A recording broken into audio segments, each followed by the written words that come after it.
My name is Irene Kurka and I welcome you to this podcast, Neue, musik, leben.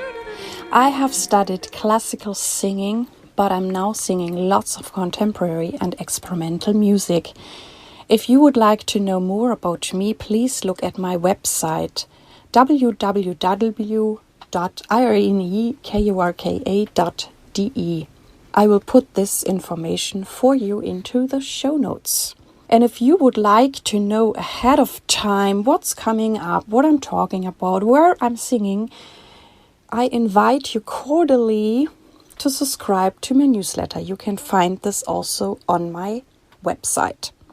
I talk in this podcast all around topics, all around contemporary, new, experimental music.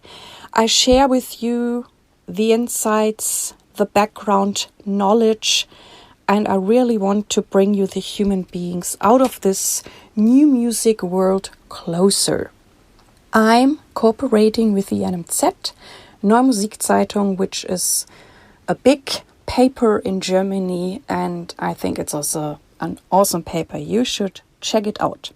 I also thank you so much for all your feedbacks, your emails, that you take your time to write me what's going on with you, or what inspired you when you listened to my podcast. I'm also proud to mention that in April, my podcast is now 5 years old, and I can't believe it myself that I have been doing this for such a long time now, and that I'm still having so much fun with it, and I'm so happy that you are listening to it. That I became part of your life. And there are now over 190 episodes, and I think almost 30 in English. There will be more in English, yes. There is a birthday episode with the musicologist Ryan Dohoney. He is a professor at Northwestern University. He's an amazing musicologist and author. You should really check him out. And it was such an honor and pleasure for me that he has interviewed me in this birthday episode. And I think he asks very interesting questions. It's a very interesting talk. But I guess all of you who know Ryan know that, he has a different and I find a very interesting and deep approach to music and people and musicians and friendship. In today's podcast, I talk with the amazing singer and composer Agata Zubel from Poland. And she's really, really amazing. So you should also check out her website, her music. And she will have a premiere at Wittener Tage for Neue Kammermusik in Germany, which is one of the oldest and biggest new music festivals that is cooperating with WDR 3, with the artistic director Patrick Hahn. And on the weekend, 21st to 23rd of April, there are so many great concerts in Witten. You should really check it out. We will also put this link into the show notes. And Agata Zubel has her premiere scheduled for Harmony of the Spheres for 6 voices. And this will be on Sunday morning, the 23rd at 11 a.m. at the Blote Vogel Schule Aula. All of those concerts will also be then broadcasted at the WDR. So if you cannot come to Witten, you have the chance to listen to it on the radio. And as I said, we will put all the informations into the show notes that you can come in person to Witten or listen to the radio shows with all this great music. So now enjoy the interview with Agata Zubel. Hello, Agata Zubel. I heartily and cordially welcome you into my podcast, Neue, musik, leben today. Hello. And the great world of technique. We can talk here in Poland and I'm in Germany, but the technical world makes it possible.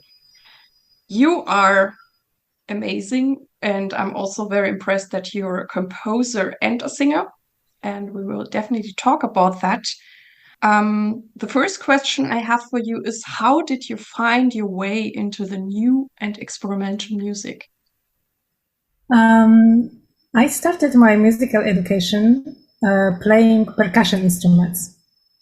So it also means that percussion instruments, it's a very open sound environment. It's lots of strange sounds, not only vibraphone, marimba, or even drums, but lots of small instruments making strange noises and huge amount of instruments, first of all. This probably means that my musical imagination was somehow shaped by these musical experiences from early childhood, and also this is for percussion. Mostly 20th century music. Of course, you can play Bach on marimba, but this is strange and seldom, yeah. But mostly the original repertoire is written by at least 20th century composers. So for me, it was familiar from the very beginning, and I never had this feeling that I have to change everything in my life, change what I like in music, and then I have to push myself to contemporary music. No, not at all. I always liked it, and I also started writing, of course, very simple pieces when I was a child. So composition came very early in my life. So this was also probably very natural for me to be interested in contemporary music. It's really interesting. So you started composing before you started to sing, or? Yes, absolutely. Yeah. I started I always wanted to be a composer. This was always my dream when I was a child, which is maybe strange, but now I am, so I'm happy to be. And as I said, I started early to compose, and then when I had to choose my studies, it was composition. And the singing came after. And actually, this is a very strange story, because once I wrote a piece for voice, for contemporary voice, and it was a situation that one famous singer, came to city where I live, where I studied. This was Wrocław in Poland. And she had a recital of contemporary vocal music. And I was asked to write a new piece for her because organizers wanted to have a premiere during the concert. And I remember I was really thinking, what should I do? What does it mean, like contemporary vocal singing? What she can do? What should I write? And it was really a challenge for me. I wrote the piece and she sang it. Everything was great. But then, because I wrote it during my semester, during my school year, then we had each year we had a concert at the end of the semester, and I tried to find my colleagues, vocalists, to present the piece for our composers concert. And I asked all the singers, and of course nobody wanted to sing it. It was a little bit experimental. The piece is called Parlando. I'm of course singing this until now all the time, or more than 20 years already. But then, because nobody wanted to sing it, I just had to learn this piece by myself. And I sang it during the concert. It was possible, of course, because the piece was experimental. It was not much singing. It was rather more speaking, more strange sounds, more sonoristic research in voice, this kind of stuff. So it was possible, even if I was not singer, like a trained singer yet. And and I presented this during this concert, and then it was like a miracle later. All my colleagues, composers, started to write the pieces for me, and I had more and more concerts to present other pieces, and then more and more serious festivals or concerts. And suddenly, after some time, I realized, okay, if it goes in this direction, so maybe I should learn how to sing. And I started the normal classical voice education with all this Mozart, Puccini, Mahler stuff, which I also sing until now. I also like it. I mean, I also do mostly contemporary music when I sing, but I still also do Mozart and the others. And I even would like to do it more, but I don't know how it is in Poland. But here, people, I think they want to put people in a box. So with me, they put me the label on contemporary singer. So some people don't even think of me, just the people who know me even better.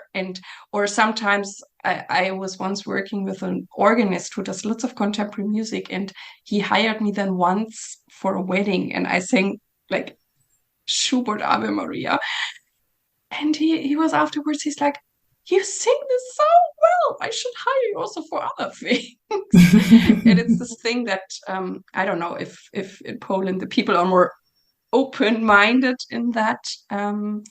But I like singing also so much music. And I mean, it's great that your composition took you to sing. And I mean, you have such a beautiful voice. I mean, I'm glad that you found it.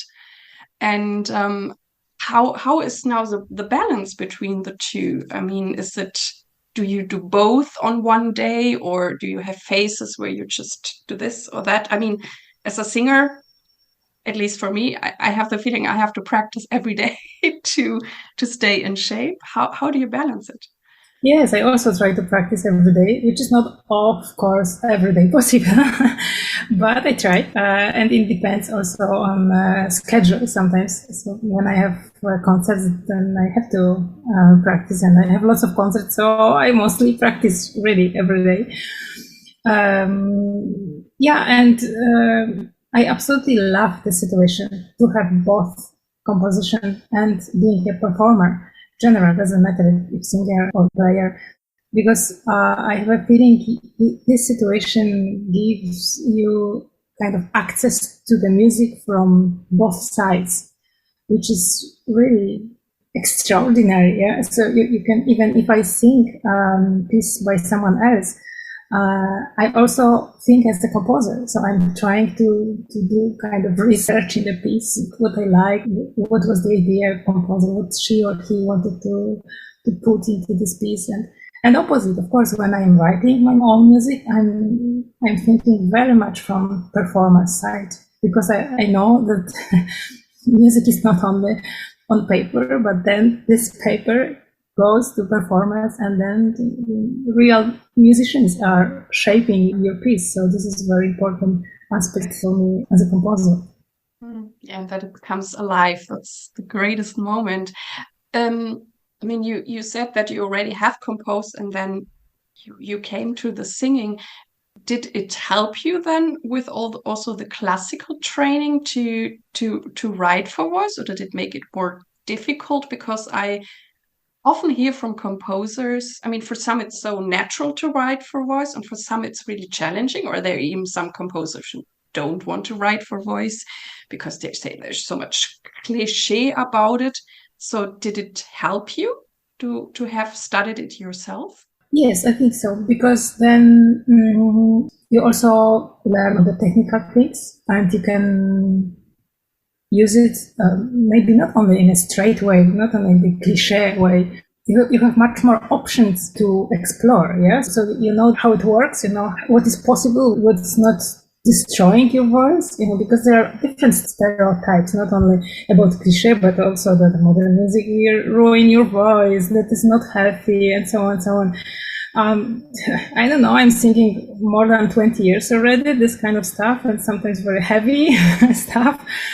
And I'm still singing Mahler at the same time. So I don't know if singing Wagner 4 hours opera is not at least so heavy as one piece of contemporary music. So just singing is really heavy. It's like a physical work. Yeah? So you really have to put lots of effort. You really have to push somehow your organism to work. And this is really heavy work. Of course, we don't see it during the concert, and we as an audience. But yes, singers are working hard. This is definitely the truth. And choosing then your own aesthetic or your own style or your own vision for voice in music, then it's another story. Then you have to really do this research and explore. And I prefer to explore and do this research on myself. I mean, then I don't ruin nobody else's voice. I can ruin my own. But until now, it never happened. So I think it's everything. When you have a technique and when you learn how to sing classically, then I feel you are safe even to do strange things. It's so interesting because I'm now interviewing so many singers and how different some approaches are and how also the similarities. And the thing is how my podcast actually got founded by me was that I started to write a book which was called New Music Doesn't Destroy My Voice. I translated it into English. So you touched the point that also worked in my brain, because sometimes people came up to me after a concert and like, Miss Kurka, doesn't this hurt your voice? And so I also started thinking about it. And for me, as more as I thought about it and observed me, I found more and more proof. No, it's exactly the opposite, because I think in the best case, we are so aware what we do. And I also got into new music where I had the feeling I didn't have that many role models like there now, or there weren't not as many teachers around like at university who teach contemporary singing. It has changed now. We have now great people teaching all over. But for me, that didn't exist back then. So for me, it was also, like you say, this experimental trial and error, or I tried it out until I found the way that it really felt in my body. And I also like the switching to whatever and handle aria. And then I'm like, this is going so easy, because I think for me it's now though that I make all my possibilities bigger. That's how it feels to me. And we have this colleague, I'm sure you know her too, Sara Maria San. She was also on the on this podcast, and she said that once there was like a summit or something about vocal health in Dresden, and there were doctors, and they said, and they looked whatever in the throats of I don't know how many singers, and they found the most when the voice was heard or had notes with classical opera singers. And so she thought about that, and she said, okay, there are much more of them. We are less. So I don't know how many contemporary singers they have also looked into the throat. But she also thinks that as an opera singer, you use your voice basically in the same way all the time. And you could get tense, or it's like one-sided movement. And when you do the thing we do, you challenge yourself so differently. So in a way, you cannot be tight or stiff in one spot, because the next piece already asked for something else. And I found that also a very great idea to look at it. And so what is your say on this, or when people want to work with you? I mean, you teach. What is your approach on singing new music, and why doesn't it hurt your voice? This is everything true what you said. I mean, the most important thing for me is that you are singing not only with voice. You are singing, of course, with all your body, but also with all your mind, all your imagination. And so singing lots of repertoire from different centuries, from different aesthetics, from different styles, just, makes your imaginary bigger, yeah?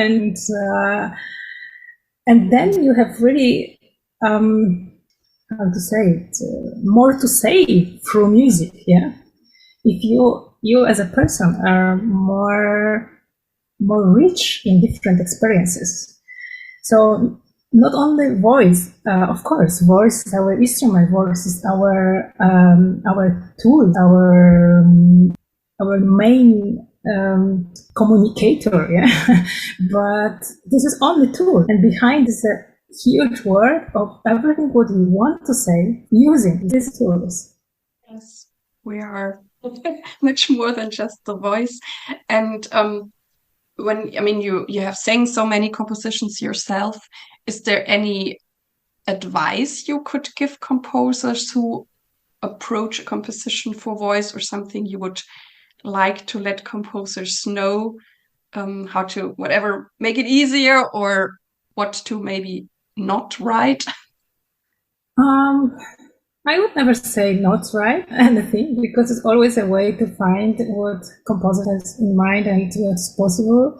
Of course, the best is maybe to work with singer who is really open to explore and knows some contemporary techniques, because sometimes opposite, working only with classical singer can just block your imagination somehow when you, as you said, only one style of singing, only one kind of technical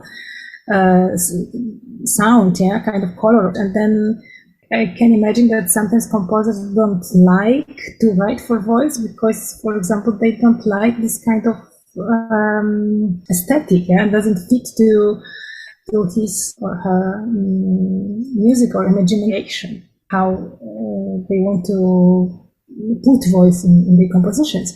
But if you are open and you actually, even if you don't have singers, you can explore even in your own voice. I mean, there are so many things you can find, everyone can find in your voice if you are open enough to do this, yeah.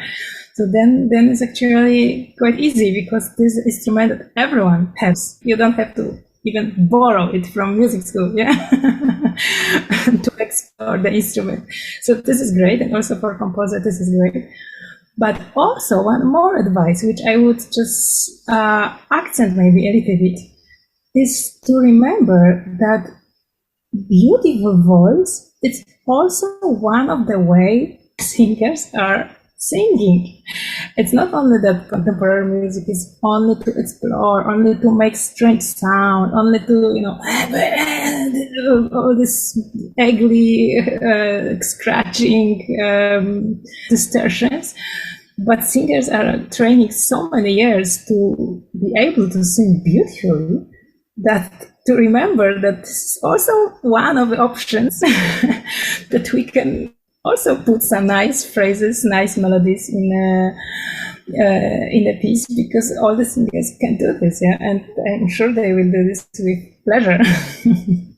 Mm-hmm. And since you also worked yourself with so many composers, what do you appreciate in other composers when you work with them? Especially the variety, and that all the pieces are different, and the composers are looking for completely different things and different than myself.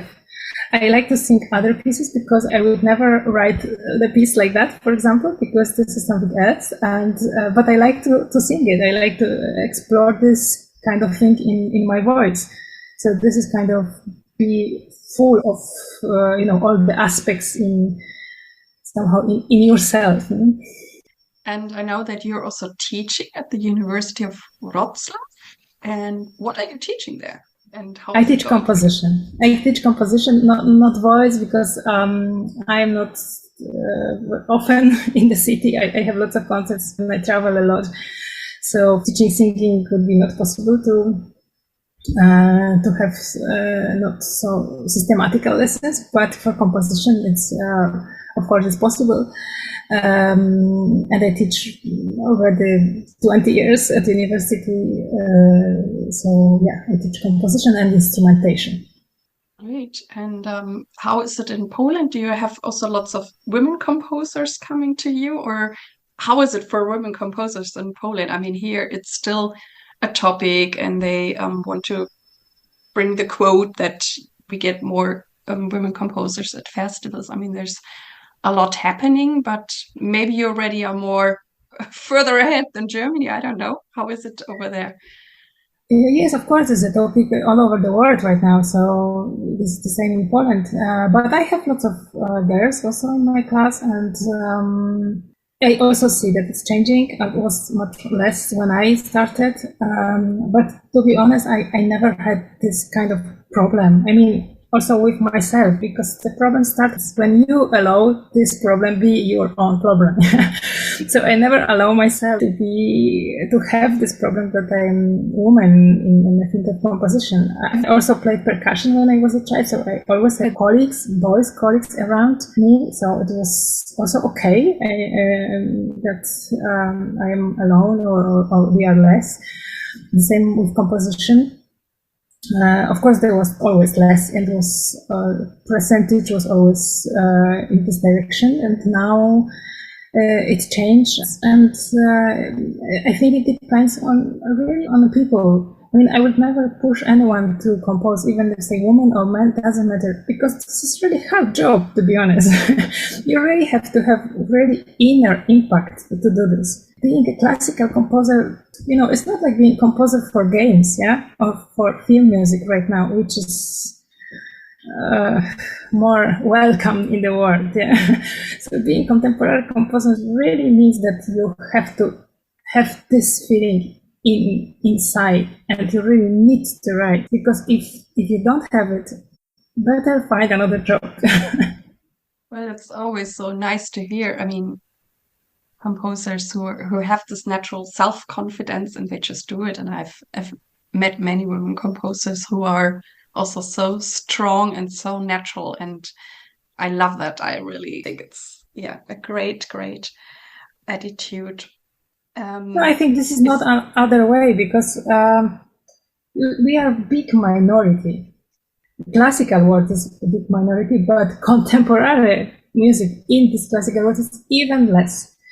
So if there is a person who expects to be, famous and so on, then it's not this way, then better to try another way to find your voice in music. But this really contemporary, really innovative music, really kind of research, kind of exploring things. This is really very narrow environment between few people around, So you really need to like it to stay here.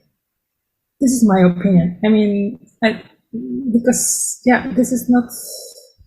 You have to just calculate whatever. Oh, this is good job. I can study this and I can have great job and earn lots of money. No, this is absolutely opposite. You are then giving your whole life for this, because this is not like working 8 hours per day. You are working just constantly. Your brain is working all the time because you are always full of ideas and you can never stop. So if you have this, then it's great. Then it's fantastic, and you just live in your own imaginary world. But when you don't have it, it's really hard, because there are not many people interested in that, and this can be also frustrating. This can be also disappointing. So especially if you don't have this inner impact, it's really disappointing. But if you have it, then maybe you don't care so much. You just like what you do, and then it's great. It's really inspiring what you say, and I can totally feel you with your inner fire, and I think that's what all of us keeps us going. And I think that's also something common I find in all those talks I have, that people who end up in contemporary music are usually very, very curious and innovative, and that was also for me. I mean, I also started out as a classical singer, and I mean, I love Mozart, Handel, and so on. But there was still this feeling.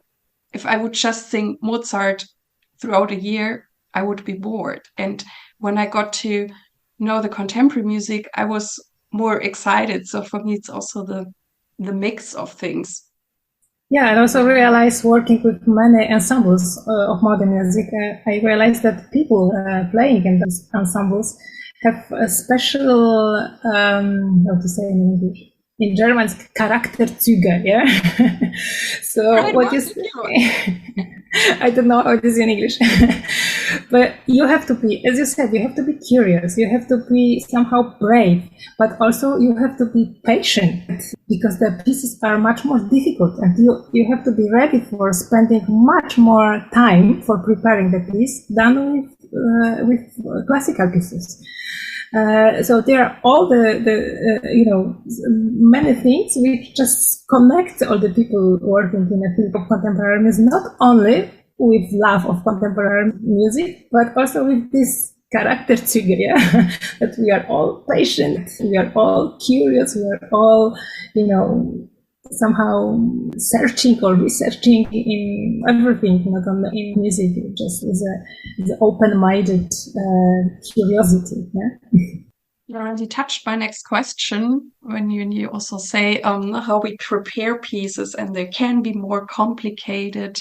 And sometimes when you, at least for me, when I start learning it, I don't know. I mean, I have this vague idea, but sometimes it's like it builds up on the way. How do you learn those pieces, or do you have any strategies you can share here?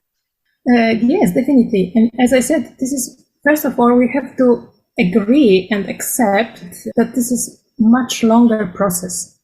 And this is important because very often when we give ourselves too short time for preparing, this can be also disappointing because then it means that this is too hard, this is too complicated, and everything is too. Which is not true, because the result depends only on how much we want and how much effort we can put to this, and how much our time and energy we can put to prepare this.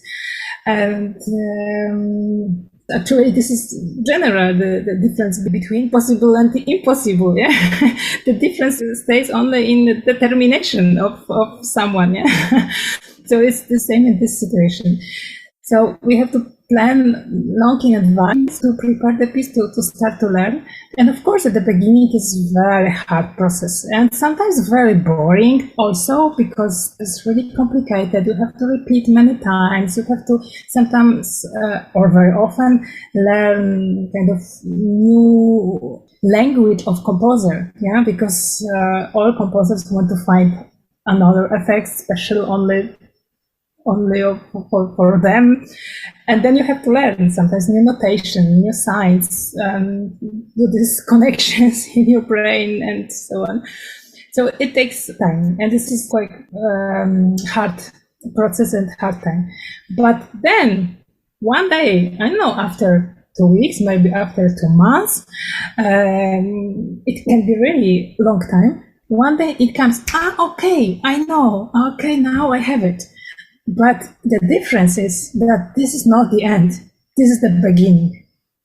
And now when you learn all these difficult notes, or the pitches, or the rhythms, or the complicated coloristic research in your voice, and so on, then you only learn the basic notation. Then you have it already in your organism somehow. It's starting to be more and more organic with your body. And then it starts the process of creation. On this base, you just have next step to think, okay, so what composers want to say using all this, strange sounds or beautiful melodies, and which voice should I use for this phrase and which for this phrase? We have this opportunity that we don't have to be fixed like in classical music in one position in a voice, one color of the voice. Actually opposite. We have to search, we have to explore, we have to look for different voices for different moments, even in one piece. And between pieces, this is sure that we have to change the voice and find completely different colors. And this is also another step and hard work. So we cannot escape from this. Yeah. So we have to really put the effort, which color or which emotion, which, some coloristic details or nuances we can use, we can add to make the shape as composers like, yes, but also as we like in this piece and playing this music. This should be also a pleasure for us, I think. That's important to like the piece and to find your own way to the piece and your own, how to say it, maybe your own message, which you can just share using this music. Of course, this is abstract message. You never say something concrete. Music is this word when you don't need words, yeah. But there's lots of emotions. There are lots of also communicating process, yeah, using the sounds. And sometimes there's something which you cannot express with words. You said so many important things, and I also love it when we get after this hard work, as you said, to lay the base, and then you add on layers. And when we really get to the point when we can be creative and really make music, because sometimes in the beginning, depending how complex the piece is, it's so much organization. And I mean, that's fine, that's part of the game. But for me, it's always most fulfilling when I can step above it. And it's always good. I mean, at least here, it doesn't always work that you have enough rehearsals or so. Somehow you make it, but as more as it can sink in and you really find your way with it. It's greater. And the other thing that I also ask all singers, because I realized that with pitch, we often have different approaches. I mean, there are the singers who have perfect pitch. That's one story.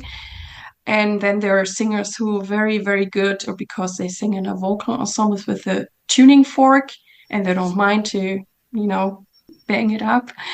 And then there are people, my first instrument was actually the piano. So for me, I study everything with the piano, and I always see the connections to other voices right away. I can really kind of get everything very fast.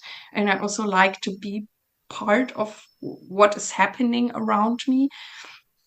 So I realized that there are different approaches. I also work a lot with muscle memory because I don't have perfect pitch. I have a relative good pitch, and probably you also know that there are some pitches I can always hit for some reason. And so how do you deal with pitches? Because I find that interesting for composers, because sometimes they think I can just write anything, or she whatever screams or breathes for half an hour and then she has to sing a pitch. And then I'm like, where do I get this pitch? And I mean, for some singers, it's no problem because they have perfect pitch. Or I also interviewed a singer who also was an oboe player, and she's so much also kind of programmed on A that she can relate everything on that almost like perfect pitch. So how is it for you? I also don't have perfect pitch, and I also believe in muscle memory, which is quite easy when you learn modern music, because you really spend lots of hours with the piece. As I said, this is always difficult, and not always, but mostly they're difficult pieces. And it also means that there are many hours spending with the pieces, so you are repeating, and then it also goes so organically to your muscles that it's quite comfortable somehow, yeah. But yeah, of course, the tuning fork or kind of electrical tuning fork or whatever, this is everything possible. I'm not scared of all these tools because they're not singing instead of us. Yeah, we have to learn the piece anyway. So even if you sometimes help yourself with any tool, it's fine. I mean, why not? Someone has perfect pitch, so they have these tools, but just programmed in their brain. So if we don't have them, we can have external tools, which is also fine. Yeah, great. And for me, singers are, or I feel that we're like sports people because we practice every day. And it's also, in my opinion, very important that we stay healthy and in good shape. And so how do you keep yourself fit and healthy? I would say sleeping is in the first position. So which is not always, of course, possible, because when I have a deadline as a composer, then I am working like crazy and not sleep at all. But when I am in time, when I have lots of concerts, then really I try to sleep regularly. And this is really important because voice is part of organism. So if you don't have this, relaxed and healthy muscles in your body, then it's not good. Also, something so proud. I always loved sleeping and also needed to maintain myself. But I already have met other people as well who sleep very little, and I'm very impressed by that. But everybody is different. And when you go through your day, are you then a very focused, disciplined person, or how do you handle all the stuff you have to do? Mostly, I mean, like a perfect day, to imagine perfect day and free day. I like to compose in the morning or during the day and to sing in the evening. I don't know why. Maybe it's just because I can better concentrate in the morning than in the evening. So then I spend this time for composition work and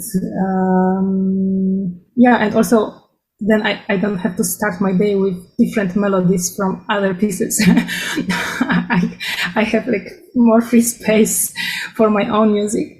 And then in the evening, I can just switch to other music and to practice. And so that would be the perfect day. Of course, which is not always like that, because when you have lots of concerts, you have absolutely crazy schedules. So lots of rehearsals, lots of travels, lots of,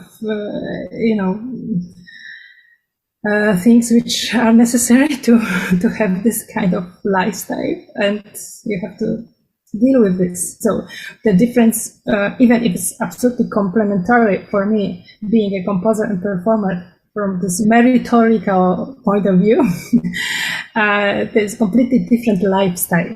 Because, of course, when we imagine composer, we are imagining sitting in front of the sea, having inspiration and lots of free time and thinking and writing and relax. But singing concerts and being a singer, like a busy singer, it means you have to just run between your planes, between your rehearsals, learn new pieces, spend lots of time for this. And so everyday life and expectations what you have concerning these two different jobs are completely different. Mm-hmm, mm-hmm. And who or what has played the greatest role in shaping you, or what inspires you?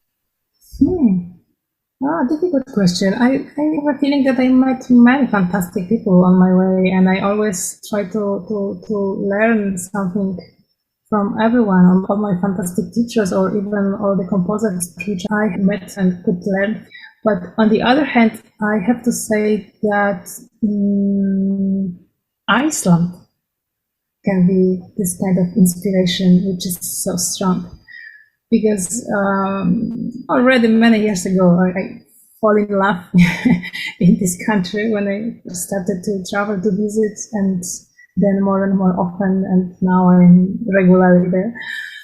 And the beginning was so strong and so, this contrast and this huge impulse from nature, which you can have there, staying in front of absolutely amazing and extraordinary and out of imaginary, powerful,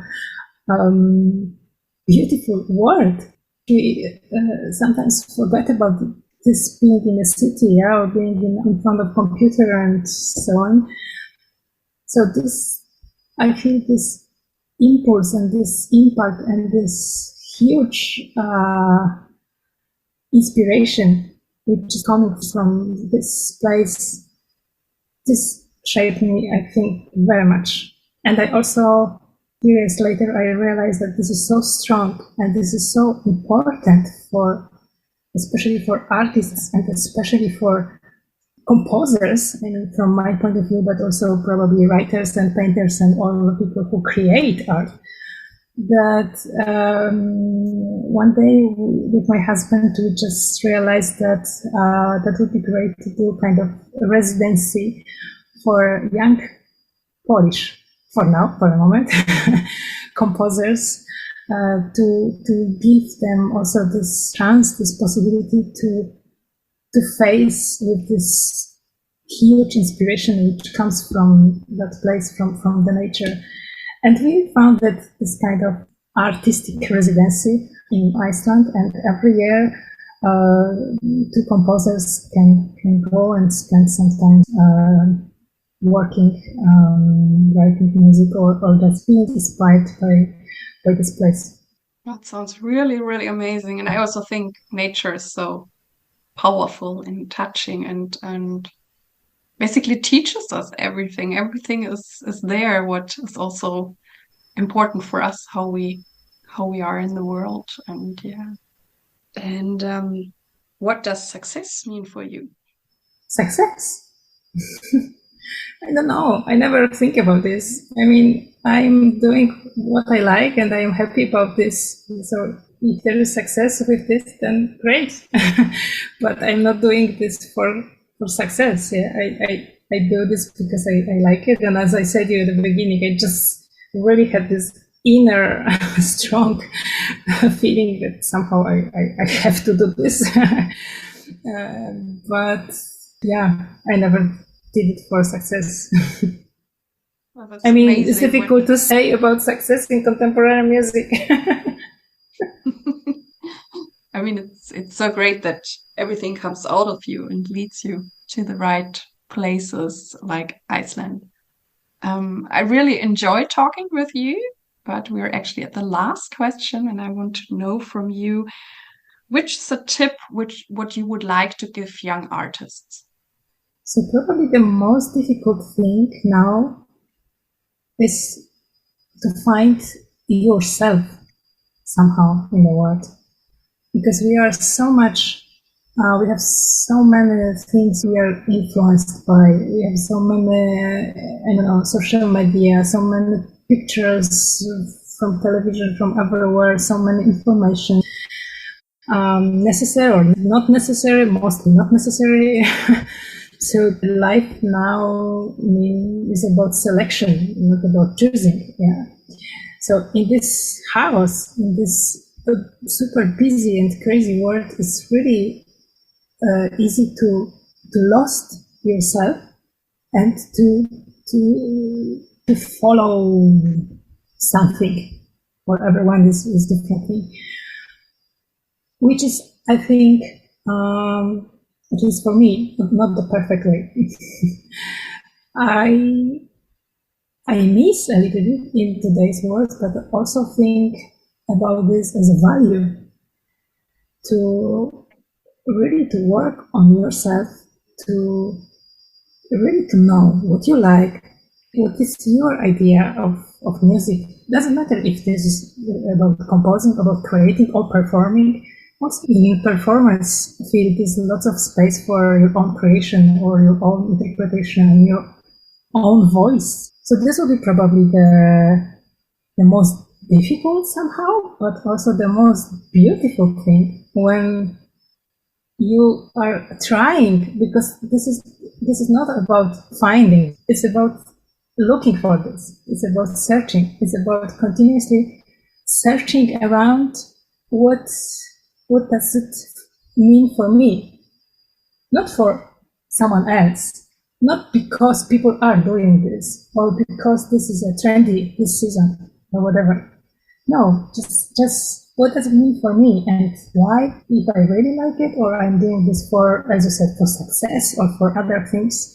This could be nice, but I think this has too short legs, yeah, for this kind of thinking. If you really are looking for this kind of strong inspiration for your whole life, not only for one season, then it's really important to be a little bit out of this noisy world and try to be focused on really your own preferences. And it doesn't matter if someone else likes it or not. It's important what what you feel about this, and try to find this answer is not easy way. Yeah, that's very, very important. Thank you so much. Well, I really enjoyed talking to you, and thank you also for your great ideas and your openness. And I wish you all the best with whatever you do and plan. And we definitely will put your website onto the show notes if people want to listen more to your music or your singing. And thank you so much. Thank you. And also good luck with all the young composers, singers, and musicians, and also melomans and music lovers. This was the interview from today. I hope that it inspired you. And please send me your emails, send me your feedback, because I love to interact with you. Thank you very much that you tuned in with me today. I really, really hope that you liked it. And please tell your friends and colleagues about this podcast. I thank you very much. I wish you all the best. Live your music, live your life, and see you next time. Yours, Irene.